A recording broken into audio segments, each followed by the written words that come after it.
संभोग करते हुए देखते हैं। बाल हृदय है, बुराई मन में प्रवेश करेगी।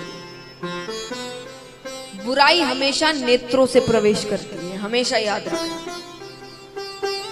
नजर बिगड़ी, कहते ना कि आपकी नजर खराब है, सामने वाला खराब नहीं, आपकी नजर खराब है, आपकी नजर में गलती है, इसीलिए बात कही जाती है आपकी नजर अच्छी नहीं है। तो कहा जाता है कि अगर नजर बिगड़ी मन बिगड़ा, फिर मन में ख्याल आते हैं। तो नजर बिगड़ी मन बिगड़ा, मन बिगड़ा चरित्र बिगड़ा। मन में इच्छाएं आएंगी तो इच्छा को पूरे करने आप जाएंगे ही जाएंगे। तो नजर बिगड़ी मन बिगड़ा, मन बिगड़ा चरित्र बिगड़ा, और चरित्र बिगड़ा तो जीवन बिगड़ गया। चरित्र अगर बिगड़ गया तो फिर जीवन सही रास्ते पर नहीं चल सकता। फिर हम हर रास्ते में कोई ना कोई गलत कार्य करेंगे, चाहे वो काम का रास्ता हो, परिवार का रास्ता हो, रिश्ते निभाने का रास्ता हो, हर चीज में हम कोई ना कोई गलत रास्ता ही अपनाएंगे अगर चरित्र अच्छा नहीं है।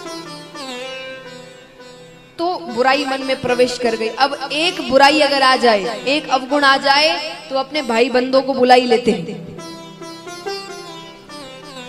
अब एक बुराई आई, जिसने वो दृश्य देखा, वो दृश्य अब उसके लिए वो नशा करने लगे, मदिरा पान। लेकिन ये सब करने के लिए पैसे चाहिए, पैसे पिता से नहीं मांग सकते, तो वो चोरी करने लगे।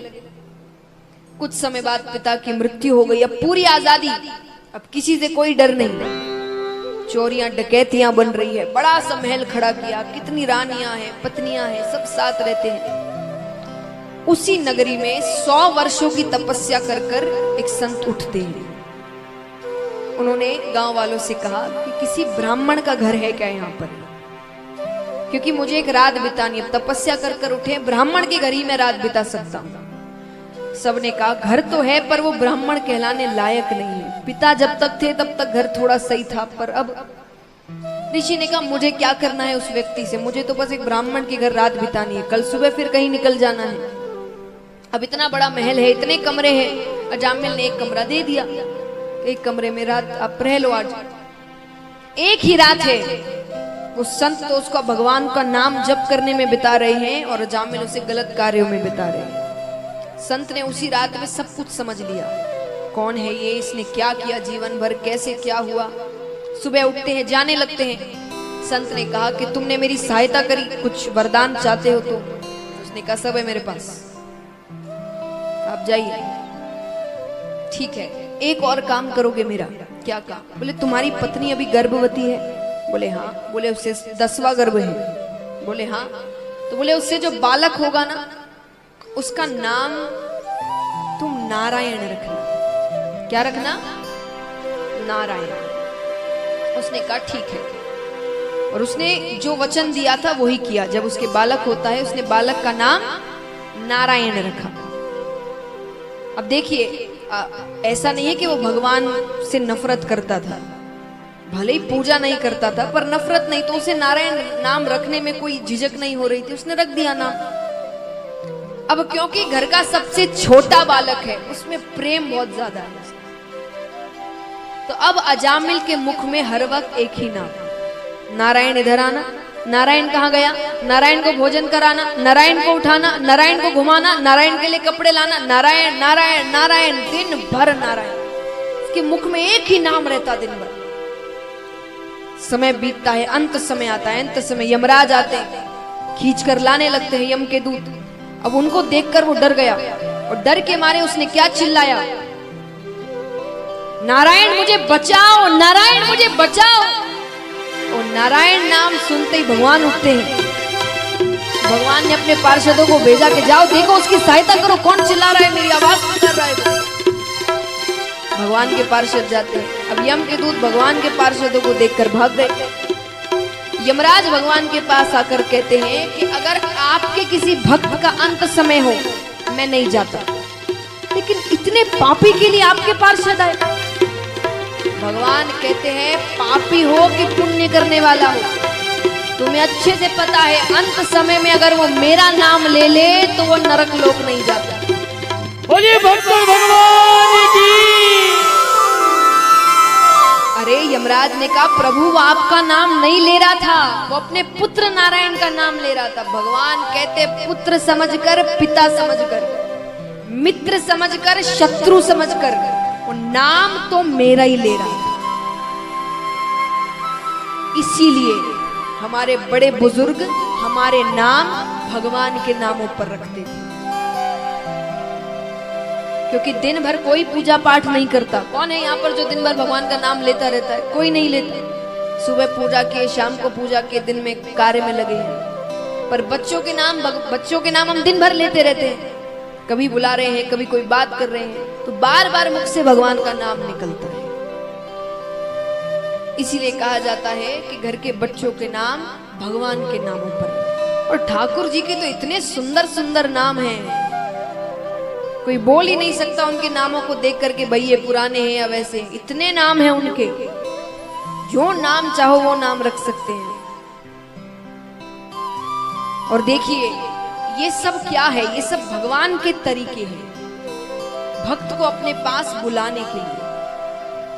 एक बात बताइए, यहाँ पे कई माताएं बैठी होंगी जिनके छोटे छोटे बच्चे हैं।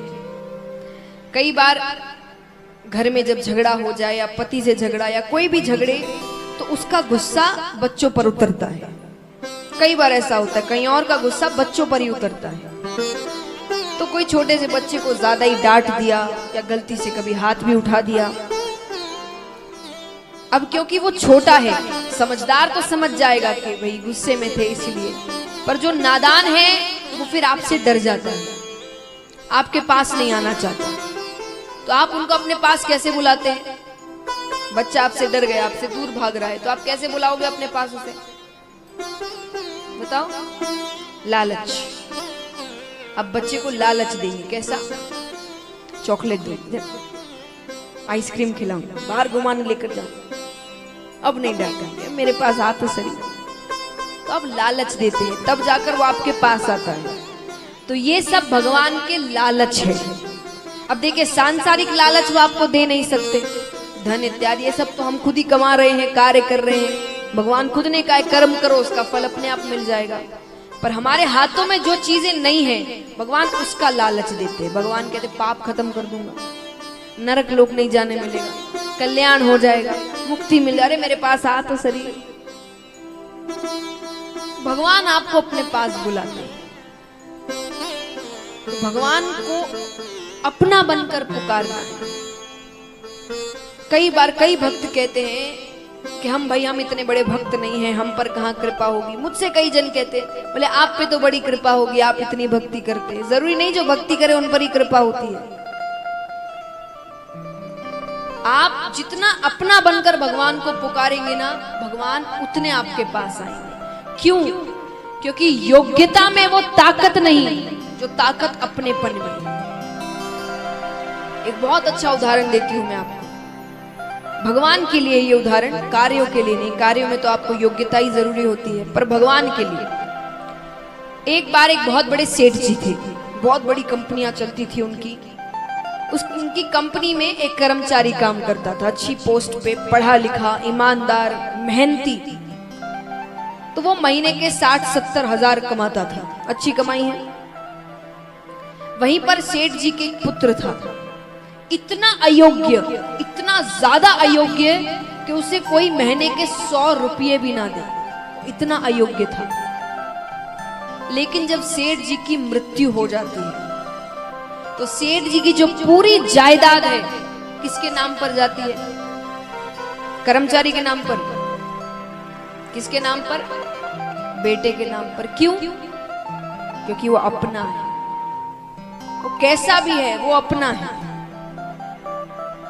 तो भगवान को अपना बनकर पुकारिए, जैसे भी है।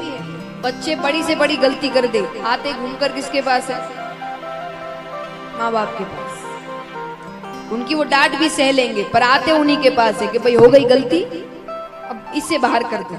भले ही डांट लेना, मार लेना, जो करना है, पर इस कार्य से हमें बाहर निकालो, गलती हो गई है ना। वो आपकी डांट सुनने को तैयार रहते, लेकिन उन्हें ये भी पता है कि ये अकेले ऐसे हैं दुनिया में जो मेरा साथ कभी छोड़ेंगे नहीं, कितनी भी बड़ी गलती हो जाए मुझसे। तो ये भरोसा भगवान पर रखना है कि कितने भी पाप हो जाए हमसे, कुछ भी हो जाए, अगर एक बार इनको सच्चे मन से पुकार लिया, ये आएंगे, ये साथ कभी नहीं छोड़ेंगे हमारा। और जिस दिन वो भरोसा कर लिया ना, फिर देखिए आपके काम कितनी जल्दी होते हैं। आइए, जो सच में भगवान को अपना बनाना चाहते हैं, अपना मानते हैं,